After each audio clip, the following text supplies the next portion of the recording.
Hoje, dia 26 de fevereiro de 2018, estamos iniciando o Univale Esportes desta segunda-feira e que tem apoio de Raio e Roda Ciclipeças, a casa da sua bicicleta, na rua Estefânio José Vanoli, no bairro São Vicente. Ontem, no programa Univale Esportes, nós discutimos aqui o assunto dos clubes de Itajaí com relação à preparação para o campeonato da segunda divisão, que vai começar no mês de junho. O Marcílio Dias está mais ou menos escondendo o jogo, está jogando mineiramente. O Barroso já apresentou o seu treinador, já divulgou o nome do seu treinador e está aí mostrando as suas garras para a própria competição.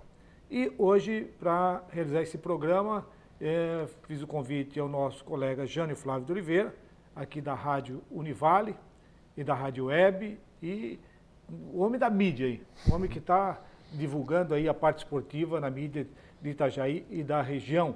E o Jânio vai fazer esse programa comigo. Eu faço uma pergunta aqui, Jânio, está tudo escondido, os dois clubes, ninguém quer se abrir, quando vai iniciar o trabalho de Marcílio Dias, de Barroso?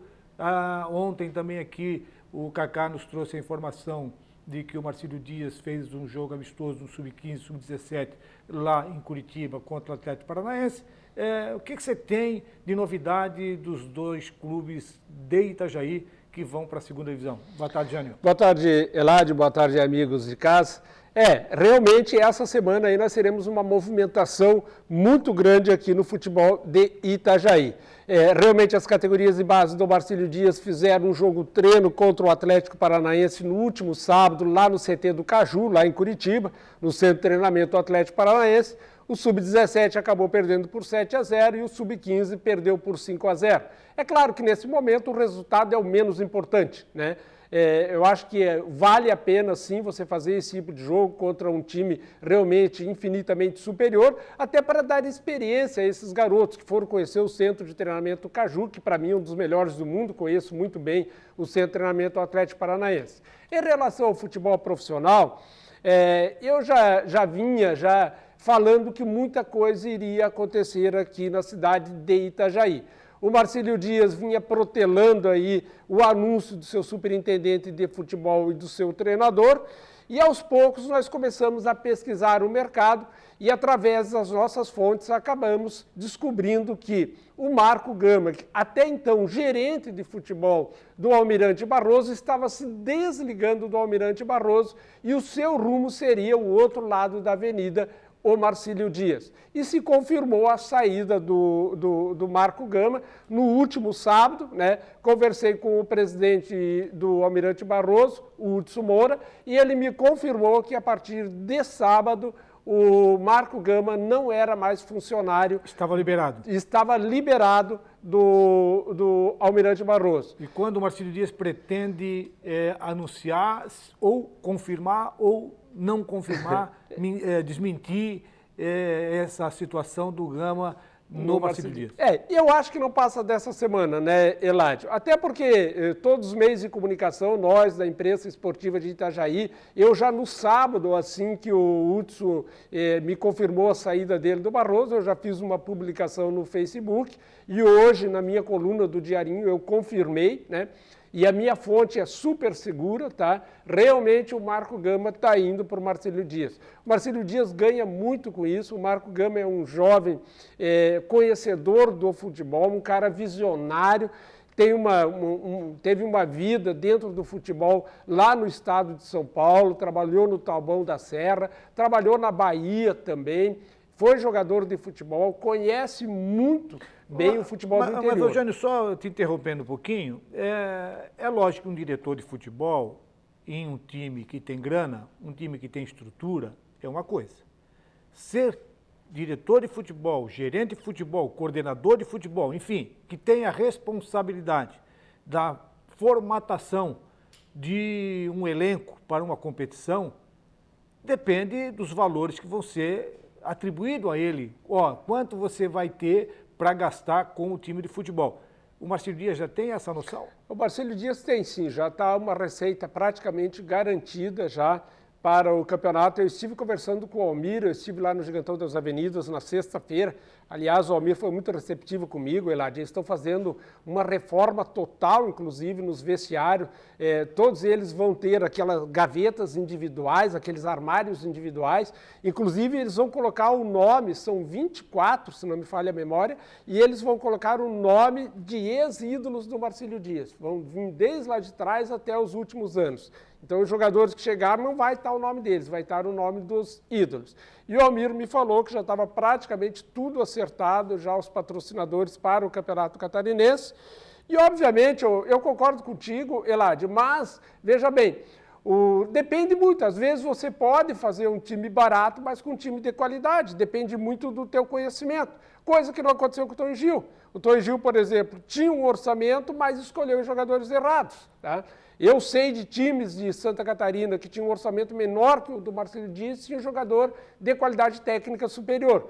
Então, o conhecimento vasto do futebol faz com que tu conheça mais empresários, mais jogadores. Não só no sul do Brasil, que é o caso de Santa Catarina e do Paraná, mas também conheça principalmente o estado de São Paulo, o interior de São Paulo, que para mim é o grande celeiro de jogadores intermediários do futebol brasileiro. Então, nesse ponto, realmente o Gama conhece. Mas concordo contigo também que se não tiver bala na agulha, não tiver dinheiro, fica difícil mesmo um profissional do nível dele desenvolver seu trabalho. Mas eu acredito que também em termos de organização vai ser extremamente importante, tá, Eladio? Organização do futebol. Agora, fica o meu alerta. Não adianta de nada você contratar um profissional gabaritado e começar a impor situações que eu já soube de algumas coisas, que querem colocar Tonho Gil de auxiliar técnico. Eu acho que não é por aí. Deixa o cara trabalhar, tá? O nome do treinador do Marcílio Dias, o Marcílio Dias não anunciou, mas nós sabemos e podemos afirmar, é o René Marques. Isso não tem como tirar. Um detalhe que eu sempre primei, desde a época que eu fui jogador, depois fui treinador, fui preparador físico, eu sempre primei pelo seguinte: quem convida o seu auxiliar técnico é o próprio treinador. É o treinador. Que é uma pessoa de confiança dele, é uma pessoa que tem a mesma linha de raciocínio dele, é a pessoa que pensa da maneira que ele pensa, para poder dar continuidade a todo o trabalho. Porque o auxiliar técnico não está ali só de nome. Não. Ele está para auxiliar. Exatamente. Ele está para dar um respaldo ao treinador. Então, nada mais justo que o treinador traga esse elemento para trabalhar com ele, do conhecimento dele e do agrado dele. E é importante também porque os dois já trabalharam junto. O Marco Gama, né, quando gerente do Almirante Barroso, o René Marques era o treinador dele, né? Então os dois já têm o conhecimento, já deve ter aí travado já uma linha, né? Como que vai ser daqui para frente. Agora, em relação ao Almirante Barroso, o Eladio, para depois o pessoal dizer que a gente só fala do Marcílio, o Almirante Barroso, amanhã, tá?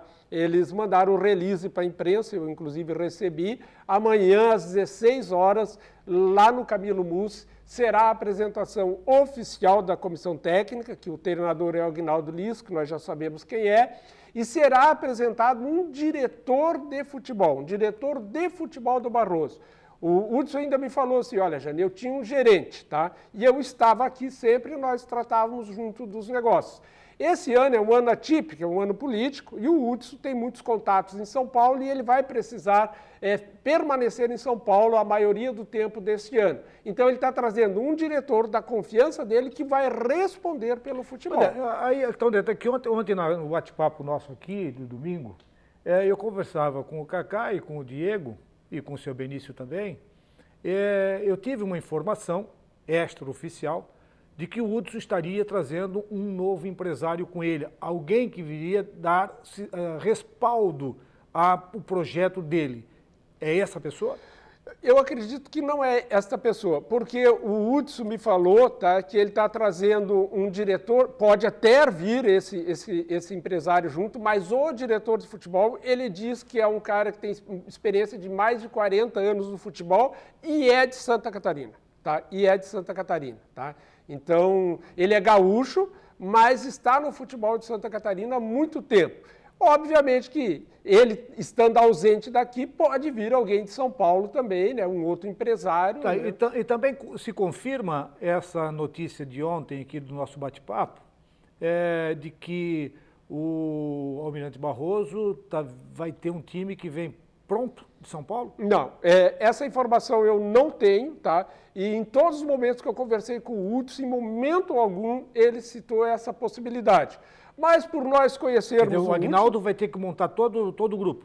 O Aguinaldo, junto com esse diretor que está chegando, essa vai ser a incumbência deles. A não ser, tá, que realmente apareça um outro parceiro, né? E lá do Estado de São Paulo, que é a origem da diretoria de futebol do Marcelo Barroso. E é fundamental porque tem que ter grana, né? Tem que ter grana, né? Tem que ter apoiador, tem que ter estrutura financeira para poder tocar um time, se é que o Barroso está pensando em subir a primeira divisão. O Hudson me falou que o dinheiro que eles estão provisionando para o Campeonato Catarinense, para o futebol, é de R$70 mil, tá? Eu não sei se R$70 mil tu consegue subir. Isso depende muito dos quais os jogadores que você vai contratar, né? Você pode até ter um time de 30 mil e subir. Isso é muito relativo. Né? Um exemplo que poderia dar um respaldo é se nós tivéssemos uma estrutura em todos os clubes, a mesma estrutura que tem Figueirense, que tem Criciúma, que tem Joinville, que tem Avaí, e que são estrutura da base. Exato. Então você sempre tem 2 ou 3 ou até 4 jogadores que poderão ser aproveitados ao longo do tempo. Então você mantém essa linha de raciocínio, você mantém esse diálogo entre os jogadores, entre a comissão técnica, mas da forma, quando você faz um time para 90 dias, depois desfaz tudo, espera a próxima etapa. Porque se o Marcelo Dias subir à primeira divisão, já ele vai em ter seguida? Não, mas ele já vai esperar, porque vai terminar vai começar em junho, em agosto. A Copa Santa Catarina, em agosto, depois... Copa Santa Catarina, depois vai ter que ter essa estrutura para a Copa Santa Catarina, para depois entrar no campeonato da primeira divisão em 2019. Como nós temos a Copa Santa Catarina, Eládio, eu penso que o time que o Marcelo Dias pretende subir, aliás, pretende não, é obrigação do Marcelo Dias subir, ele já tem que montar um time na segunda divisão e na Copa Santa Catarina, já pensando na primeira divisão. Pelo menos a espinha dorsal tem que se manter. E, obviamente, que não pode incorrer no mesmo erro que o Internacional, que o próprio Brusque, o Tubarão, que jogaram uma Copa Santa Catarina deficitária e acharam que o mesmo time poderia jogar o Campeonato Catarinense. Mas só acontecer, o Tubarão, ele conseguiu ser campeão da Copa Santa Catarina, eram 4 clubes que estavam disputando, foi campeão e foi representante de Santa Catarina na Copa do Brasil, onde ele colocou 1 milhão e pouco na bolsa. Tem isso também. Então está todo mundo hoje de olho na premiação de ser campeão da Copa Santa Catarina. Você veja bem, o Tubarão vai jogar aí 3 meses por 300 mil. Em 2 jogos, ele ganhou 1 milhão e pouco. Então, realmente... Mas eu penso assim, que tanto o Marcelo Dias e o Barroso tem a obrigação de subir porque ele caiu da primeira para a segunda, e ano que vem, coincidentemente, é o centenário do Marcelo Dias e o centenário do Barroso. Então, eu acredito que dentro dessa organização, nos bastidores, começa a já vislumbrar aí o que será esses 2 times daqui para frente. Bom, nós vamos ao nosso primeiro intervalo e logo em seguida nós voltaremos aí para falar sobre o Campeonato Catarinense e sobre também a tabela de tudo que rolou nesse final de semana. Aí teve gente aí que tá dor de cabeça, aí os vascaínos, os flamenguistas, tá todo mundo de cabeça inchada. Voltamos já já. Bom, estamos de volta, nosso segundo bloco, que tem apoio do Restaurantes Paraty. A sua casa fora de casa, servindo almoço de segunda a sábado com uma grande variedade de carnes e saladas. E é uma comida caseira, fica ali na Avenida 7 de Setembro, na esquina do Centro Comercial Marcílio Dias. Aqui nos bastidores aqui, nós estávamos conversando eu e o Jânio levantou aqui uma bola aqui que eu estava, até era para mim ter discutido ontem e acabei esquecendo de discutir isso ontem, que foi o pênalti, que está todo mundo reclamando, o pênalti a favor do Corinthians. Você viu o lance? Eu vi o lance, né? Esse é um lance polêmico. Não, o polêmico foi a não marcação imediata do árbitro, né? O goleiro saiu, o goleiro do Palmeiras, com uma força desproporcional, ele rasgou toda a coxa do jogador do Corinthians e ainda deu o pé no peito do jogador do Corinthians. E o árbitro deu seguimento. Primeiro foi erro do árbitro. Do árbitro, por não ter apontado imediatamente. O pênalti é uma situação seguinte. Pênalti é o único lance que não termina o jogo sem cobrar o pênalti. se 45 minutos do primeiro tempo ou 90 minutos do segundo tempo, no final do jogo, se acontecer uma penalidade máxima, que tiver uma discussão, vai rolar o tempo, o árbitro tem que mandar marcar, bater o pênalti, depois de bater o pênalti, ele encerra a partida. E lance de pênalti não tem vantagem. Não pode se dar lei da vantagem, ou é pênalti ou não é pênalti. Então, então na opção dele, quando ele não deu o pênalti, ele não poderia ter voltado para dar o pênalti. Não, ele pode voltar lá. Sabe por quê? A regra diz o seguinte, tá? O árbitro, tá? Ele pode mudar de opinião enquanto não recomece o lance seguinte. Então, o que aconteceu? O goleiro fez o pênalti, o jogador ficou caído, a bola continuou, bateu, voltou e saiu para a linha de fundo. Enquanto a bola não é reposta em jogo novamente, tá? Ele pode tomar uma decisão. A regra é clara nisso. Sim, mas só que a regra diz, não na regra, mas no regimento da arbitragem, que pênalti não tem lei da vantagem. É que ele alega... é pênalti ou não é pênalti. Ô, Elaide, pela primeira vez eu vi um árbitro dar uma coletiva depois do jogo. E ele deu a coletiva. E ele disse assim, não, eu faço questão de falar para vocês. A princípio, tá, eu não julguei que o lance tinha sido violento. Quando eu me aproximei do jogador do Corinthians, que eu olhei para a coxa dele toda aberta, aí eu percebi realmente que foi desproporcional e era falta. Aí eu apitei. Como ainda não tinha acontecido um segundo lance, a bola não tinha voltado em jogo, eu tenho a atribuição de fazer isso e eu fiz isso. E ficou claro. Ô, Jânio, e aqui no nosso cotidiano, Campeonato Catarinense, tivemos uma rodada cheia e esse meio de semana não temos, porque tem a participação de Avaí e de Figueirense na Copa do Brasil. Os demais vão ficar treinando para o final de semana, então, para realizar a 11ª rodada. Então, a 10ª rodada, que é o início do retorno, teve alguma surpresa para você? Não, eu acho que foi com exceção, talvez, do Brusque, tá? Para mim, com exceção do Brusque, porque, naturalmente, o Brusque não perderia para um time reserva do Joinville, tá? O Joinville foi desclassificado no meio de semana pela Copa do Brasil e o Zimmermann fez uma opção de trazer um time misto, praticamente reserva, aqui na cidade de Brusque, e surpreendeu o Brusque. Fez 2-0, depois o Brusque descontou, o Safira, que estava estreando, acabou entrando, mas para mim foi o único resultado assim um pouquinho fora da curva, mas nada de anormal também, o Joinville venceu o Brusque, né? Então vamos aproveitar e vamos reprisar aqui a tabela dos jogos que aconteceram neste final de semana. No Campeonato Carioca, nós tivemos aí a grande vitória da equipe do Fluminense sobre o Flamengo, 4-0, Macaé 2-2 com o Bangu. Foi realmente um grande resultado para a equipe do Fluminense. O James não está gostando nada disso. Hoje ele nem comentou lá na... Nada. Ainda pelo Campeonato Carioca, no domingo, Boa Vista 2, Nova Iguaçu 1, Portuguesa 1, Vasco da Gama 1, e eu não estou nada... Não, 0, Vasco da Gama 0, Elaide. Está enxergando mal? 0.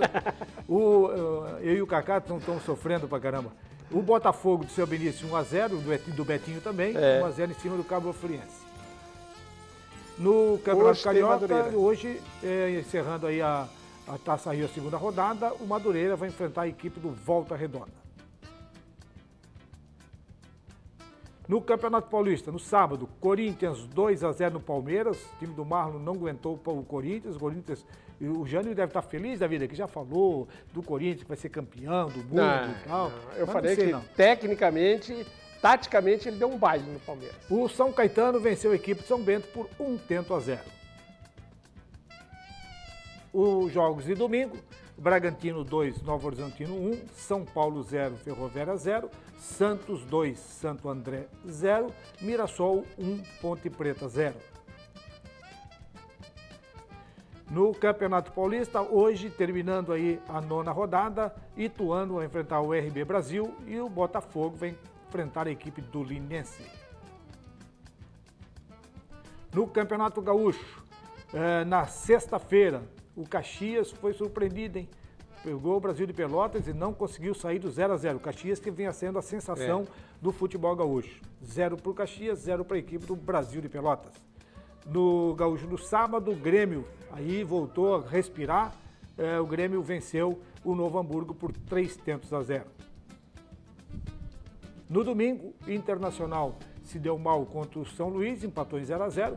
Juventude 3, Cruzeiro 2, São José 1, São Paulo 0, Avenida 0, Veranópolis 0. No Campeonato Catarinense, Brusque 1, Joinville 2, Chapecoense 3, Concórdia 0, Criciúma 0, Figueirense 1, Tubarão 1, Hercílio Luz 0, Avaí 3, Internacional 2. O Internacional deu um sufoco no Avaí. Um sufoco no final o Internacional foi para cima.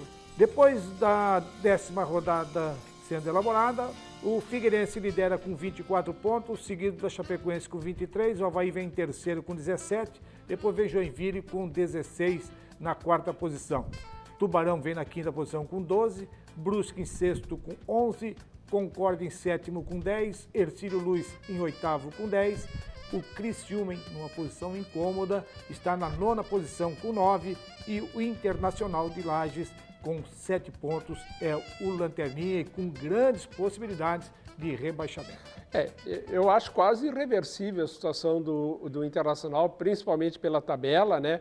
Ontem, mais uma vez, foi decepcionante. Ele perdeu em casa na nona rodada para a equipe do Brusque. Ontem teria que conseguir pontos na capital. Acabou perdendo por 3-2, apesar de ter feito até um bom segundo tempo. Mas é uma situação que a gente tinha catalogado aqui, eu particularmente tinha catalogado, o Hercílio Luz e o Internacional pela estrutura financeira, que não tinha estrutura financeira, que as coisas iam complicar ao longo do campeonato e que ia dar problema para se chegar a um final mais feliz e que ficaria aí na possibilidade de cair o Hercílio Luz e a equipe do Internacional. Mas o Internacional em campo, ele já ganhou o Avaí no primeiro turno. Ganhou. Ontem ele deu um sufoco, 3-2, ele deu um calor no Avaí, o Avaí conseguiu as duras penas vencer por 3-2 e disse que o jogo foi difícil para o Avaí. Foi muito difícil. Mas a grande decepção realmente é o Criciúma. Ontem eu assisti o jogo do Criciúma, Eladio, e fiquei decepcionado, até porque a grande expectativa era a estreia do Argel Fux. O homem foi expulso aos 22 minutos do primeiro tempo, do banco de reserva, o Argel Fux conseguiu. Mas essa é a linha do Argel, né? Essa é. E depois, assim, no desespero, né? Porque ele vem para apagar um incêndio, né? Porque o Criciúma tá sendo consumido, né? Eu comentei aqui ontem, Jânio, até o Kaká e o Diego não concordaram comigo. Eu acho que o Griso, qualquer um, ia livrar a equipe do Criciúma do rebaixamento. O Criciúma tem os confrontos diretos com esses clubes aqui de baixo, com esses grupos aqui de baixo, e o Criciúma, com certeza, ele não vai titubear, e ele, se ele ganhar, ele já sobe 3 posições, ele já sai daqui da posição de encontro, vai lá para o meio da tabela, e ali é o lugar que ele vai ficar. Ele não vai chegar mais lá em cima não, porque está muito atrasado.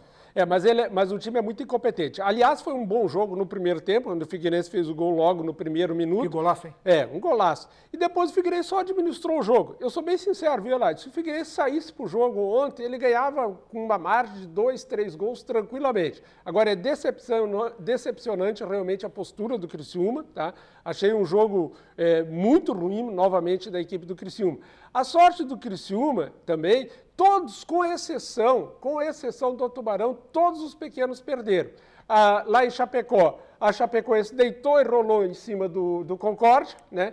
Aliás, o Concórdia se aproxima perigosamente da zona do rebaixamento. E o Concórdia vai enfrentar o Criciúma. Vai enfrentar o Criciúma agora, já na próxima rodada, no final de semana. Lá em Concórdia, o Criciúma precisando ganhar e o Concórdia precisando ganhar. Vai ser um jogo... Vai ser um jogo difícil. Então, veja bem, o Concórdia acabou perdendo 3-0, né, para a equipe da Chapecoense, que, aliás, a Chapecoense passou por cima do Concórdia e isso nós já imaginávamos, né? A equipe do Tubarão, depois daquela bela atuação diante do Atlético Paranaense, venceu o Clássico, aliás, superlotado o estádio lá, quase 3.000 pessoas, deu uma respirada e aí sim já jogou o Hercílio Luz para a zona perigosa aí. O Hercílio Luz está um pontinho aí de começar a brigar lá embaixo para permanecer na Série A. Então, o Avaí fez o papel de casa. Acho muito difícil, o Avaí ainda está 6 pontos de diferença da Chapecoense. Então, o Avaí vai ficar nessa situação intermediária. O Brusque, que é considerado um dos pequenos também, ontem deu uma bobeira muito grande, não pode perder um jogo para o Joinville reserva, né? Então, assim, o grande vencedor da rodada dos times pequenos realmente foi o Tubarão. Foi o único que venceu, deu uma respirada lá, mas não está muito à vontade também. Se tu olhar a tabela aí embaixo, está todo mundo junto. Mas eu concordo com você, tá? O Criciúma vai acabar saindo dessa zona incômoda e Internacional, Ercílio Luz, Brusque, Concórdia vão ficar brigando ali, porque o Tubarão cresceu. Valeu, Jânio. Valeu. O nosso tempo já estourou. Eu quero agradecer você por mais essa participação aqui e dizer que amanhã estaremos de volta aqui já com João Carlos Anacleto falando sobre o futebol amador, o esporte amador de Itajaí. Muito obrigado, Jânio. Valeu, mais uma vez um prazer estar com vocês, estamos sempre à disposição. Um grande abraço. Um abraço e até amanhã.